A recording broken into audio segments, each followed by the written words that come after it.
Утро на телеканале «Россия» продолжает вести Чувашия, в студии Екатерина Данилова. Здравствуйте! На календаре понедельник, 13 сентября.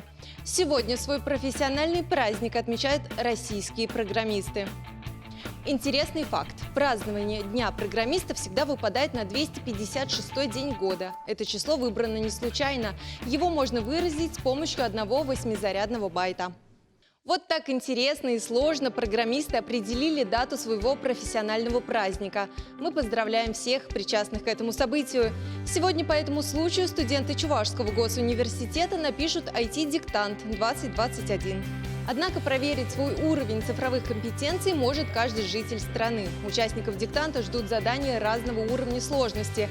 От основ работы с компьютерной техникой до понимания технологий блокчейна и всемирной паутины. Чтобы принять участие в диктанте, необходимо пройти регистрацию на сайте www.leaderid.ru.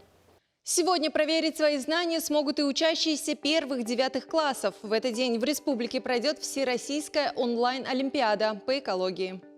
Чтобы принять участие в проекте, необходимо зарегистрироваться на сайте uchi.ru или получить логин и пароль у своего учителя. На задание отводится всего лишь час. Организаторы акции отмечают, Олимпиада не требует углубленного знания школьной программы. Все вопросы понятны и легко решаемы. А результаты будут известны сразу после выполнения всех заданий. К другим новостям. На 4 магистралях Чебоксар планируют ввести новые ограничения дорожного движения. Об этом сообщили в столичной мэрии.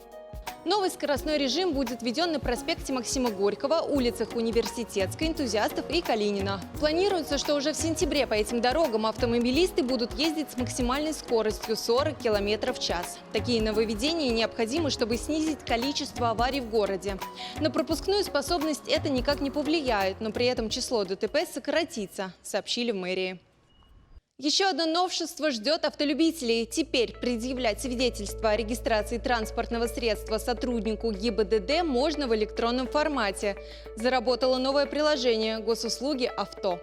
Все сведения об автомобиле теперь будут храниться на портале в виде QR-кода. Его и сможет считать сотрудник ГИБДД с помощью планшета. Однако разработчики предупреждают, сервис пока только тестируется, поэтому документы на автомобиль стоит иметь под рукой.